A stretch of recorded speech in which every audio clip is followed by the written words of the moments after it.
Now, once you've done that, you will be legally able to go ahead and do what you need to do physically.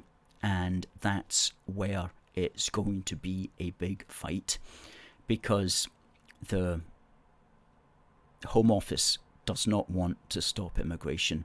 And I would suggest that, in fact, the Home Office Department for Immigration and Asylum needs to be scrapped. And the only way you will get a culture that wants to address the problem will be to basically contract it out to an arm's length private organisation that is doing it for financial incentive. That's the only way, because the present British state at Whitehall is not going to stop immigration or asylum. So that's the first thing that needs to be done. And then once you've done that, you can build up the border force, you can stop people in the channel, you can drag boats back, and you can physically return them to France, and you can do all those sorts of things. But until the culture is addressed at Whitehall, then nothing is going to change physically.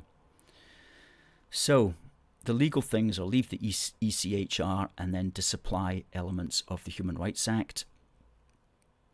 And you can, once you've done that, once you've cleared the legal path, then you can get with the physical actions that are necessary. But make no mistake, what I am talking about here is a revolution, an absolute revolution in thought, because there's no way the establishment at this time will do any of these things. That to do these things is to totally overturn and sweep away the orthodoxy which has been in place in the West, and especially in the UK, since the end of World War II.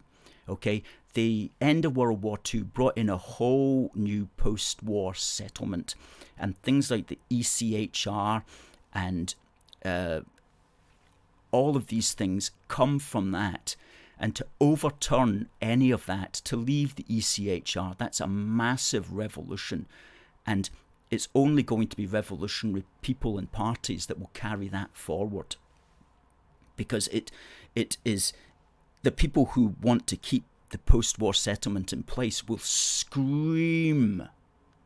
They will scream if you try to do that.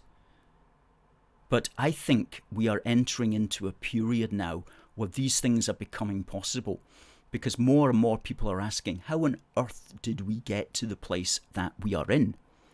How on earth did we do that? And it's because of all these post-war settlements and all the ideas that came out of the post-war that are in place, and which now no longer function. Now no longer function because the world has moved on technically, and those things now need just to be swept away and new systems to come in. And I can see that happening.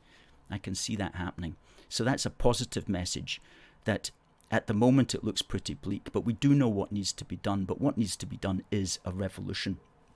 Now I did bring up some of these ideas in a booklet that I wrote many years ago, called How Britain Lost Control of Its Borders, and that's available at our shop. We'll just put up the link there.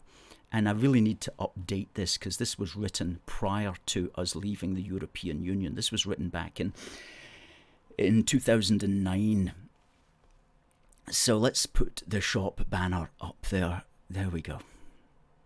Good.